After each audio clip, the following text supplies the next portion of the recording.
how do we separate all three from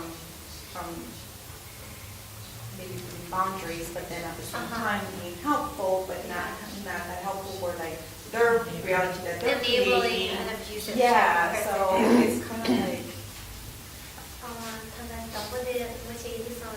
Macam ngarang tata hingga dah siapa pun mengalir ngarang tu sosok dari tadi kiki nama si dunia di kare dah cipta mana ya di sini zoju yo ngarang tu cipta lagi zoju resu mas.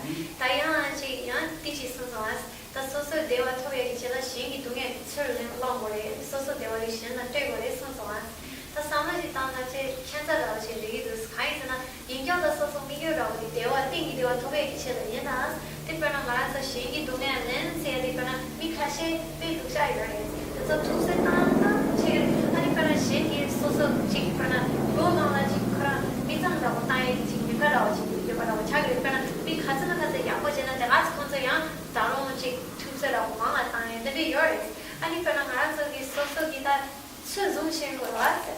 Cik sosok susun singkor wasda yang susun macam yang tadi dah cik sari dah cik nyari dah cakap wasda. Ini kadis kau boleh boleh. Kita mana dah nasihat, sahaja setuju pasal tu lah. Tapi kalau kacau dah, suruh saya, suruh saya cuci rumah.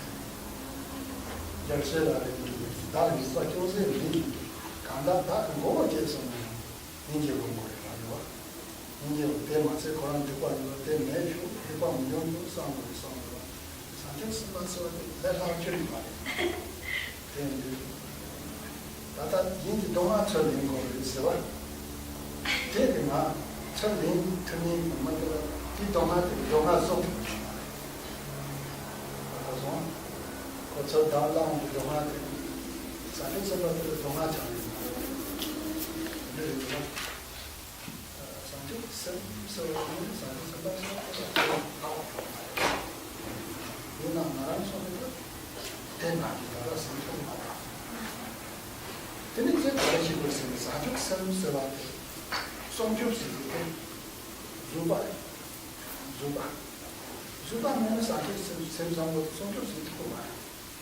Tapi nanti sambung zuba kacir, kalau dia kacir, saya nak tahu songjup zuba, ni macam ni, jadi apa, kita cuba ni betul mana. Dan nanti ni kacir cuba mana zuba kau boleh sini. 대국이 정신가로에서는 대단한 이바 치유를 있습니다. zuba 비용 치유를 있습니다. 계단부터 주방은 zuba가 같은 별의 zuba는 이도 나서서 공부하셔서 한번만 나서서 zuba 공부를 있어요. 대 양산장 같이 되고 그런 거 뭐가 따고 듣고 땅은 큰 위험한 거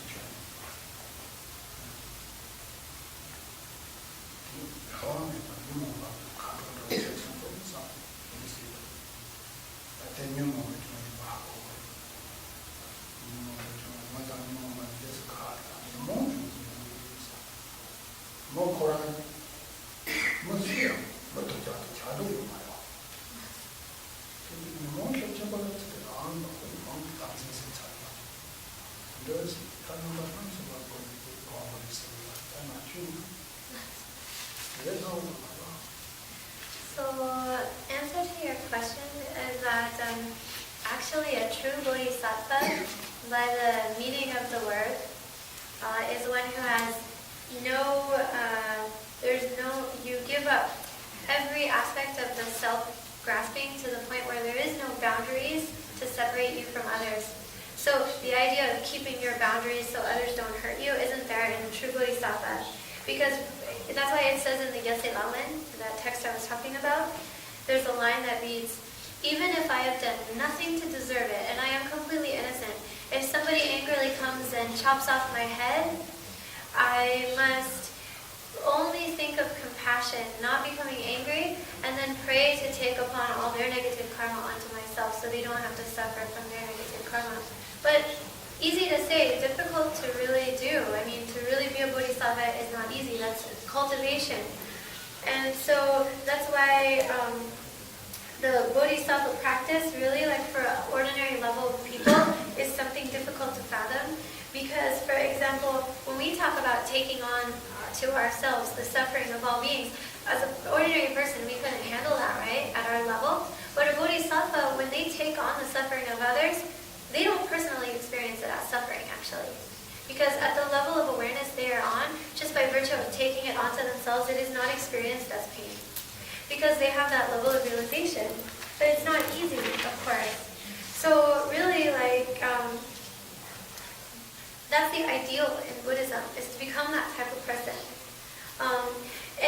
But if we want to increase our concern and bodhicitta attitude, we need antagonistic people to test us and to enable us to grow. Because we grow through patience, through cultivating patience and forbearance. So without the opportunity to practice patience, we don't really know how strong our attitude of concern for others really is, because it's not being challenged. That's why if we want to maintain and increase our bodhicitta, the best way is to be given these tests and opportunities to increase our patience. And so, for example, if you have a person that's always, causing you problems and always being a little bit bullying or abusing, well, one thing is if you know the situations in which it would be appropriate to practice patience with them. There are situations where practicing patience is appropriate, and in those situations, then you have the opportunity to increase your capacity to withstand challenges. And then also another way, because in Buddhism we say there is no negative karma more severe than hatred. And there is no virtuous austerity or spiritual hardship more positive than patience. Therefore, practice and cultivate your patience. It's like a very high spiritual quality, is the ability to maintain patience in the face of antagonism. So, for example, another way you could do it is if you have a person or a situation in which you're always being mistreated or just bullied or whatnot, or there's a situation in which you might be inclined to want to retaliate in anger. Instead, if you just try to feel compassion for that individual and try to separate the person from the emotion. In other words, the person you can't blame him. You say, oh, I feel so bad for this person because he's completely possessed by his own negative emotions. He has no control over his own actions. Because if you really think about it, no human being wants to be a bad person. Nobody says, I want to be a bad person, but because of certain conditions, they fall under the negative way because they're under the power of powerful emotions, negative poisons of mind. So really it's the fault of the emotional poison. The person themselves, you have to separate the individual from the poisonous, toxic state of mind that is, as it were, almost possessing him to act in that way. And that's another way to cultivate patience and understanding for those who it's difficult to feel compassion for. But realistically, yes, bodhicitta is not easy.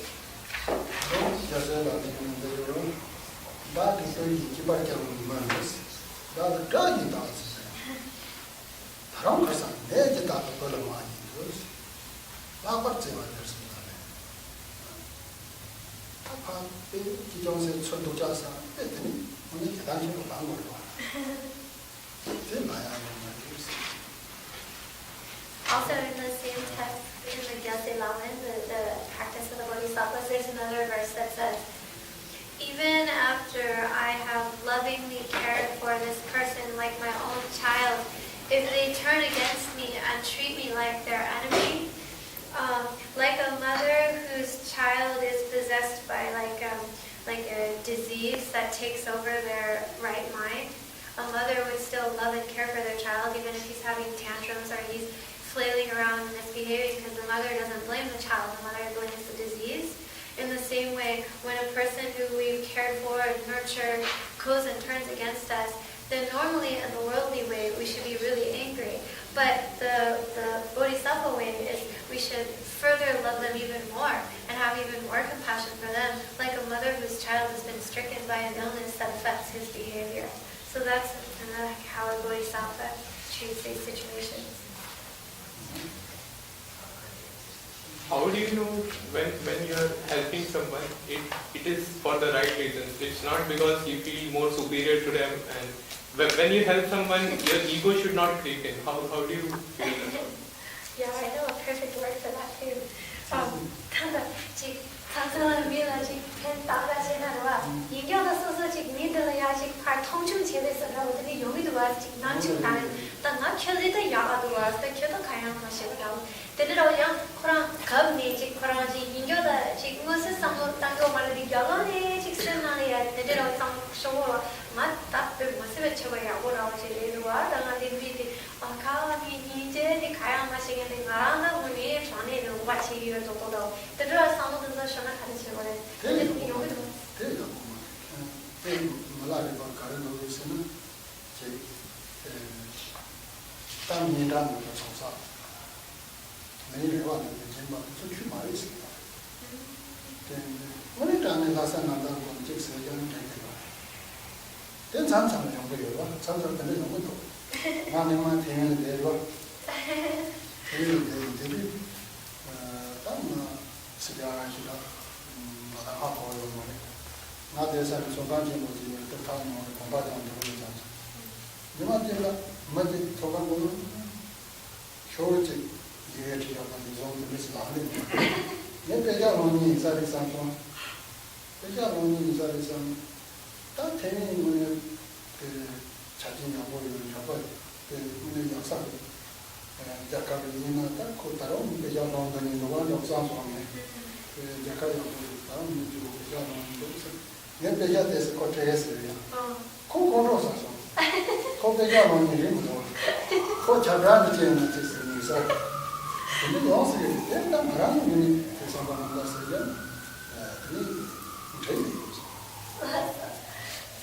So then, oh sure, yes, okay.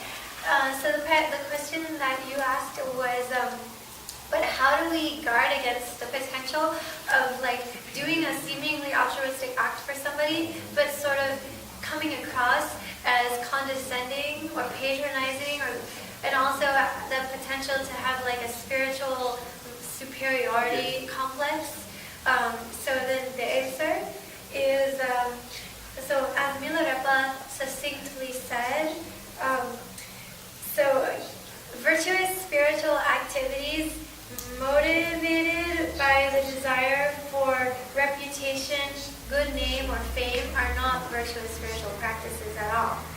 And generosity motivated by the desire for reciprocation or good karmic result for oneself are not genuine generosity practices at all.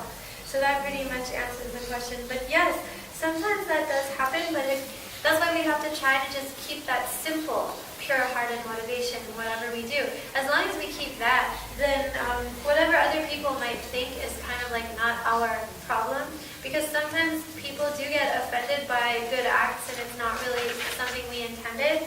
For example, a personal case for me, when I was in Taiwan and I was very new to the Western world. So here I was, in Taiwan, and there was a little, like a market nearby where I was staying. So it was really close. I used to go walk there sometimes. And I was there one day and I saw this man holding a sign. And I thought to myself, oh, Taiwan is such a, really great city and everybody seems, to have it all together. But still, even in this kind of successful metropolis, there's somebody begging for money. And I thought to myself, oh, he's so poor even in this city. Like, he has to beg. So I reached into my bag and I took out some money and I tried to give him money. He got so offended. He wasn't begging for money after all. He was holding up an advertisement for a different store. So he was like, what do you think? I'm not begging for money. What do you think you're doing? But okay, I made an honest mistake, but the point is, for me, from my own side, I was innocent because I had a pure motivation, so it's okay. Sometimes that happens. We can't help that all the time.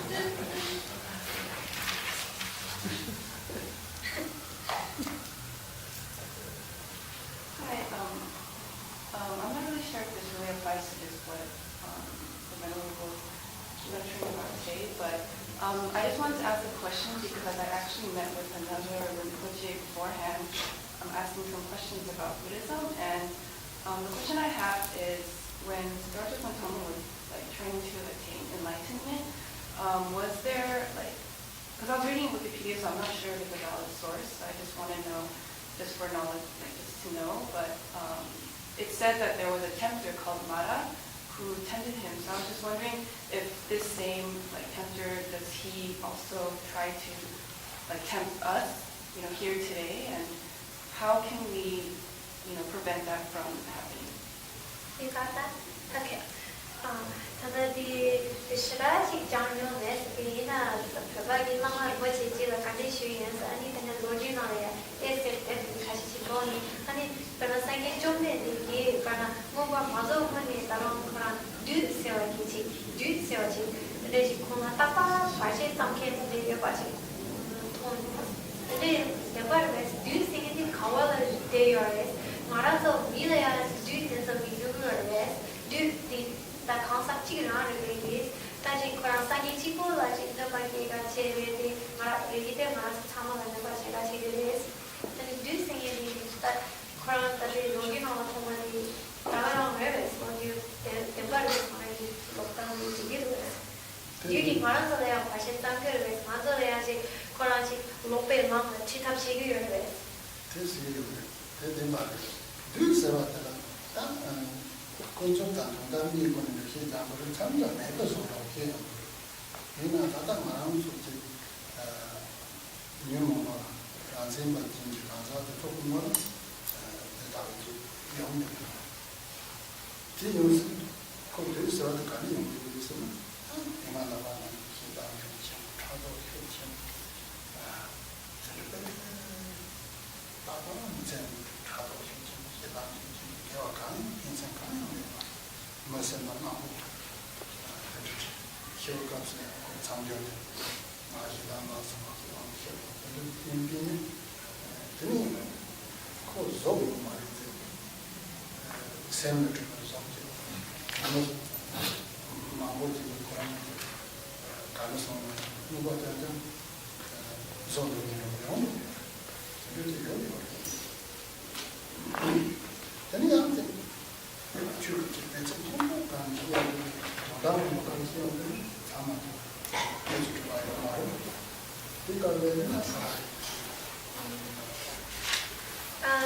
Yes, there is definitely the concept of a Mara or a demon figure in Buddhism, but depending on what level of Buddhist understanding you are coming from, the explanation of Mara and the meaning of Mara is different. So from the relative or conventional level, and then from the ultimate truth level, the explanation would be different. On the higher level of understanding, there's never been a truly existing devil or Mara being. But on the level of mundane experience, the way we see things when we are very much conditioned by our poisonous, confused states of mind and we believe things to be very real, in that state of experience, then we do have experiences of what are called Mara figures or demon figures. And these Maras, really what they are is like one type of Mara or demon is an actual being that evolves or rather devolves into the state of kind of a demonic type of being because they were, for many, many long period of time, they had a lot of anger and hatred in their hearts and a lot of jealousy and competitiveness, and then so they were just continuously nurturing their own poisonous states of mind. And then when they had like no virtuous actions, and then they didn't really cultivate a good heart, and the opposite, they continuously perpetuated a very, very volatile, malicious state of mind, devoid of virtue. These kinds of people, and then they die, and then at the moment of their death, their last thought is one of hatred, revenge, anger, negative energies. Then they don't have a physical form that can be seen, but they sort of become like a ghost type of being that like creates negative, destructive circumstances wherever they go.